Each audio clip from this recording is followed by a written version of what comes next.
pertama kali yang membuat saya penasaran ini banyak orang bercerita tentang sebetulnya itu rempah ini apa sih, Prof? Gitu. Salah satunya adalah rendang Sumatera Barat yang terkenal. Yang bahan-bahannya berasal dari, boleh dikatakan, seluruh Nusantara. Sebagai seorang peneliti terkait dengan masalah rempah ini, Prof, fungsi dari rempah itu sendiri selain untuk menginakkan makanan menurut Profesor apa nih?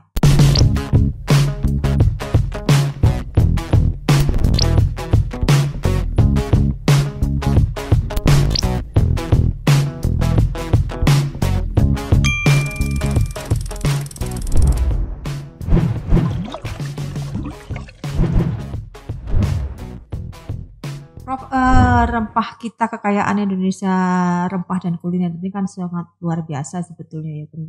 Jadi mudah-mudahan nanti kita bisa ngobrol banyak terkait dengan kekayaan kuliner yang ada hubungannya sama rempah ini. Masih semangat, Prof? Semangat. Sahabat budaya di seluruh Nusantara, Assalamualaikum warahmatullahi wabarakatuh. Bersama kami kembali Kabalai, podcastnya BPNB Sumatera Barat. Pada kesempatan kali ini kita bersama Profesor Amri Bakhtiar. Beliau adalah seorang ahli pengobatan tradisional dan juga banyak meneliti terkait dengan kekayaan rempah yang dimiliki oleh Indonesia, khususnya Sumatera Barat dan wilayah sekitar Sumatera lainnya. Pada kesempatan kali ini kita akan ngobrol tentang rempah dan kekayaan kuliner Nusantara. Assalamualaikum warahmatullahi wabarakatuh, Prof. Waalaikumsalam. Sehat-sehat hari ini? Alhamdulillah. Profesor, pertama kali yang membuat saya penasaran ini banyak orang bercerita tentang sebetulnya itu rempah ini apa sih, Prof? Gitu. Rempah atau spices adalah bahan yang digunakan untuk masakan, minuman, ataupun obat untuk menambah rasa dan aroma. Sehingga makanan, minuman itu lebih kita sukai karena rasa dan aromanya. Dan juga memberikan daya tahan terhadap masakan tersebut. Jadi sebetulnya fungsi rempah itu banyak ya, Prof ya? Iya. Tidak hanya sebagai penambah aroma, tetapi juga banyak khasiat-khasiat yang terkandung di dalamnya.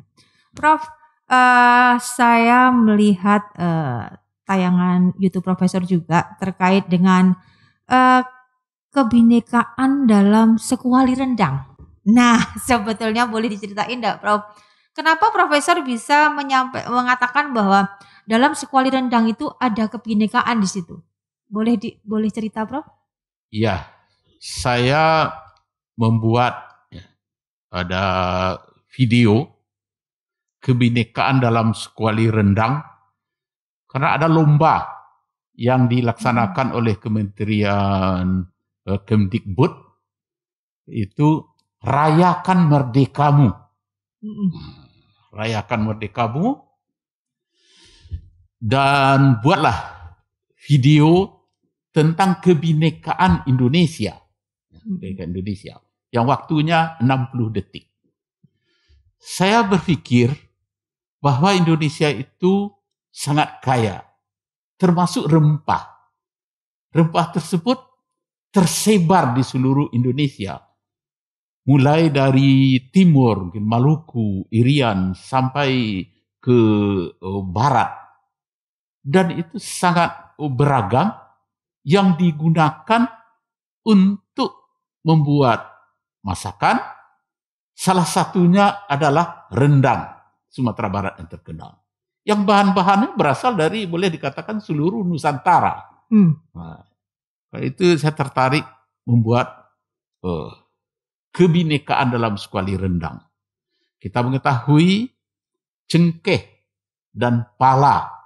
Di dalam rendang ada cengkeh dan pala. Ada cengkeh. Berasal dari Maluku. Ya, ceritakan dulu.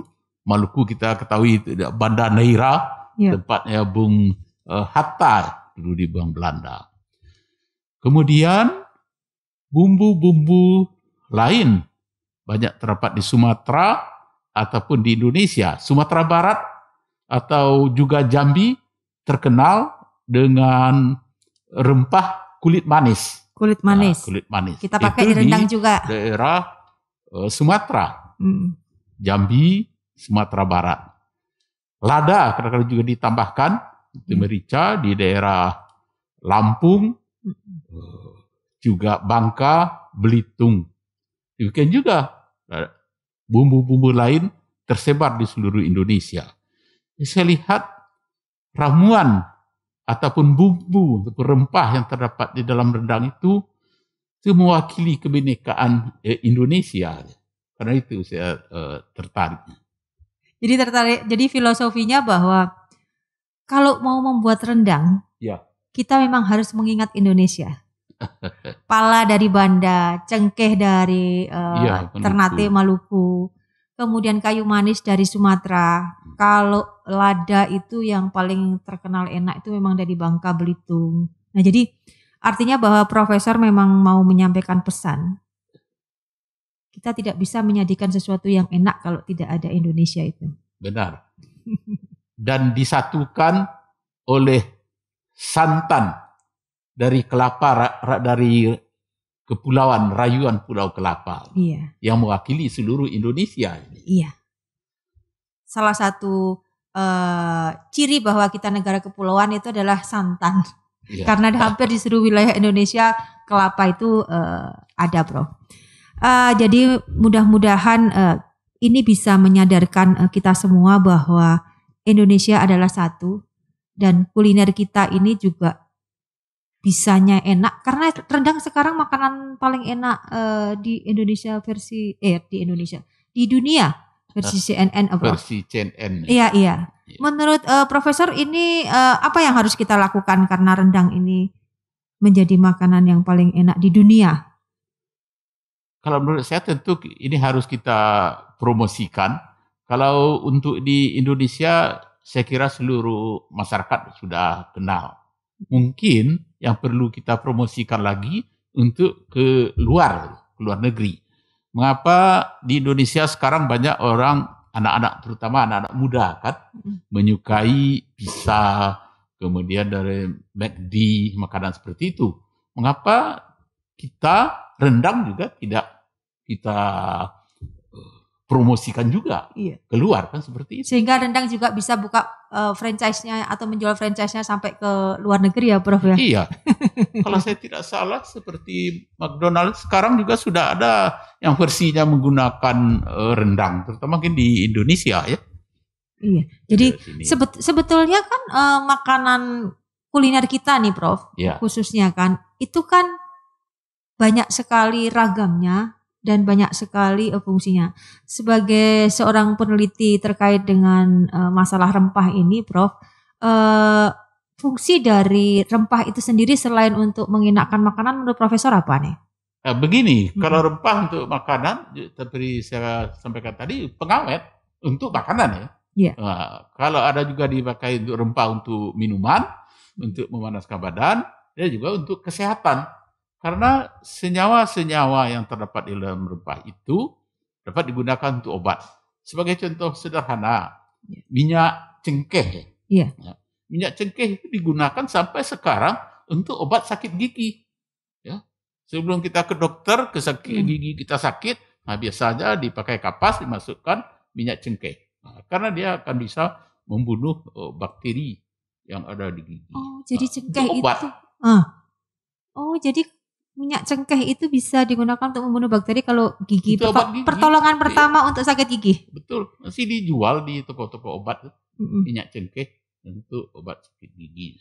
Nah, kalau rempah yang bisa ngawetin makanan itu kira-kira apa, Bro? Yang mana? Rempah yang maksudnya unsur rempah mana yang menjadi pengawet makanan itu?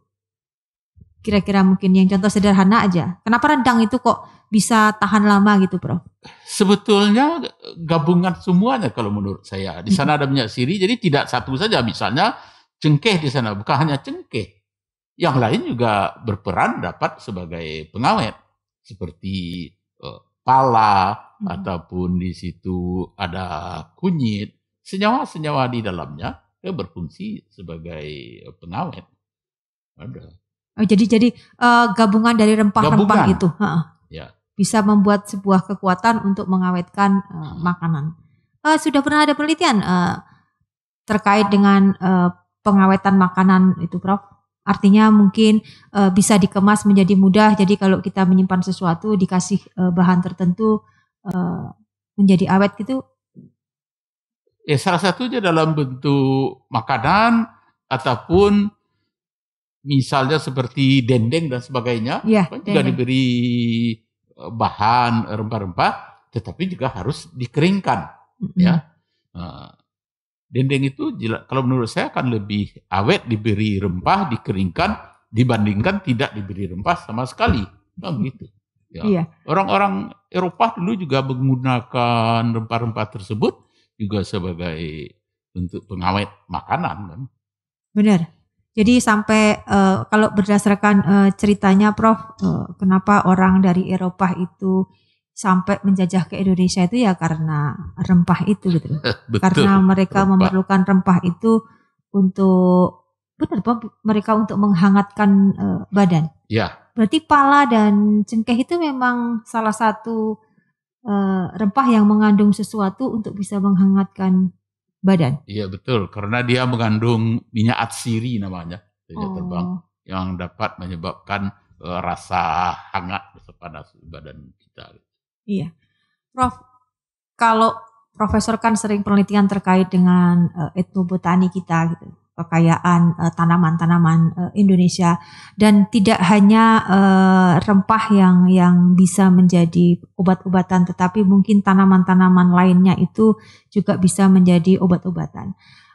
Apa sebetulnya yang mungkin Profesor ingin menyampaikan sesuatu kepada kami, kepada anak-anak nih, terkait dengan kekayaan yang seperti Profesor pernah sampaikan, bahwa Indonesia itu sebetulnya negara yang kaya raya akan jenis tanaman yang bisa membantu kita sebetulnya untuk menjadi lebih sehat lagi dalam hidup ini, Prof. Iya, masih banyak yang harus dikerjakan oleh generasi muda untuk meneliti kekayaan alam, kekayaan tumbuhan, karena berbahan untuk obat dan sebagainya. Sebagai contoh, penelitian saya pulang dari sekolah dulu di Prancis, itu tentang daun singkong. Daun singkong. Sampai sekarang penelitian saya daun singkong itu juga belum berhenti. Daun singkong kita ketahui bisa untuk buat sayur, digulai dan sebagainya. Ternyata di dalam daun singkong tersebut terdapat ada senyawa namanya tadi Ibu sebutkan flavonoid, yang berfungsi sebagai antioksidan di dalam daun singkong tersebut. Nah, itulah yang kita teliti sampai sekarang, masih kita teliti juga daun singkong. Tidak hanya untuk obat, untuk kosmetik pun kita gunakan. Penelitian untuk tabir surya. Tabir surya kita gunakan itu. Malah kita berbicara masalah rendang. Yeah. Jadi dari ampas, setelah diambil bahan aktif dari daun singkong tersebut yang namanya flavonoid, rutin, ampasnya diolah lagi. Kita olah menjadi tempe. Oh, dari daun singkong tempe bisa diolah. Daun singkong namanya tadi. Itu sudah saya patenkan. Dari tempe itu kita olah lagi untuk dibuat gulai, dibuat rendang, ya. Kemudian dibuat ada juga kue kita buat, dan berbagai jenis masakan lain. Artinya kita harus berimprovisasi lah. Yeah. Kemudian sebagai tambahan, kekayaan alam kita yang perlu digali terutama di Sumatera Barat adalah gambir. Gambir. Kita juga meneliti banyak tentang gambir. Mudah-mudahan dengan ada penelitian bisa ditingkatkan, nilai tambah dari gambir itu akan bisa meningkat. Berarti selama ini gambir tidak banyak digunakan ya, Prof. Artinya masih terbatas penggunaannya. Mungkin kalau dengan ada penelitian-penelitian lain gambir bisa dikembangkan untuk kebutuhan yang lainnya sehingga bisa menaikkan harga atau nilai ekonomis dari gambir itu, Prof. Betul. Tujuannya itu. Ya, masalah gambir di Sumatera Barat kita mengetahui Indonesia ini penghasil gambir nomor 1 di dunia. Wow. Sumatera Barat penghasil sekitar 80% dari gambir yang ada di Indonesia. Masalahnya gambir itu sekarang hanya diekspor ke India dengan mutu yang sangat rendah. Maka tugas kita yang perguruan tinggi bagaimana meningkatkan mutunya dan melakukan diversifikasi pemanfaatan gambir. Sehingga nilainya bisa lebih meningkat. Kita kan hanya diekspor, Prof. Penggunaan dalam negeri sebetulnya dalam negeri terbatas. Kalau secara tradisional gambir digunakan untuk bahan makan sirih. Iya, yang saya tahu cuma itu. Iya, kemudian untuk menyamak kulit dalam jumlah terbatas dan untuk zat warna batik. Iya. Ya. Nah, untuk obat diare bagus. Kalau saya misalnya gak diare biasanya gambir itu saja yang saya makan. Oh, jadi pengembangan gambir untuk konsumsi yang lainnya ataupun untuk kegunaan lainnya itu masih terbatas ya, Prof? Iya, masih terbatas. Padahal kita ini nomor 1 eksportir gambir di dunia, penghasil gambir di dunia. Iya. Dan Sumatera Barat 80% penghasil gambir. Ya. Tetapi kita belum membuat sesuatu yang banyak terhadap gambir itu. Kita sudah buat tinta pemilu dari gambir. Sudah pernah kita bicarakan dengan kementerian di Jakarta dan kepala KPU agar tinta pemilu dari gambir bisa dimanfaatkan. Masalahnya apa? Di undang-undang pemilu tentu ada spesifikasi dari tinta. Tintanya harus warnanya ungu, tahannya harus 4 hari dan sebagainya.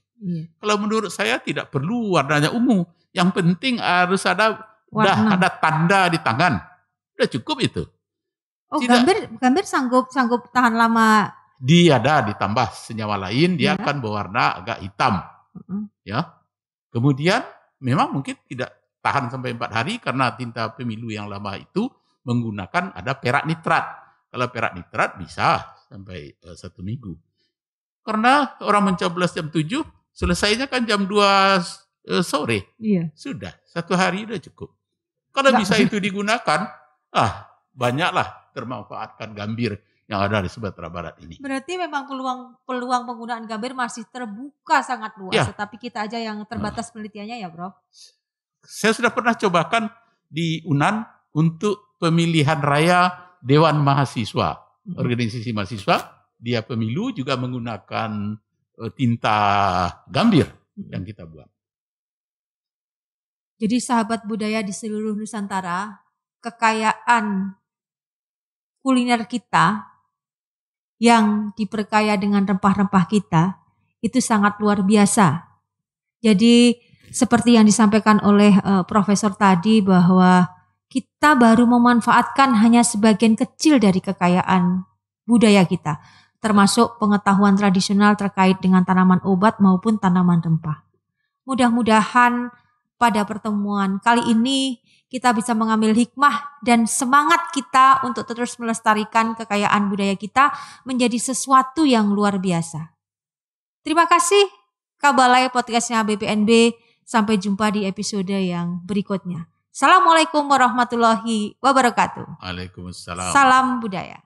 Pada waktu kita ke sana, kan makan di resto namanya, restoran mahasiswa ya. Di restoran mahasiswa, awal-awal itu, sekitar sampai 1 bulan, harus membawa sambal ke restoran itu. Mungkin pernah ada pengalaman ataupun resep-resep Prof yang bisa dibagikan ke teman-teman sahabat budaya di seluruh Nusantara. Apa sebetulnya yang harus disiapkan kalau kita harus sekolah di luar negeri? Tapi hobi yang saya tekuni sekarang ini adalah koleksi parfum.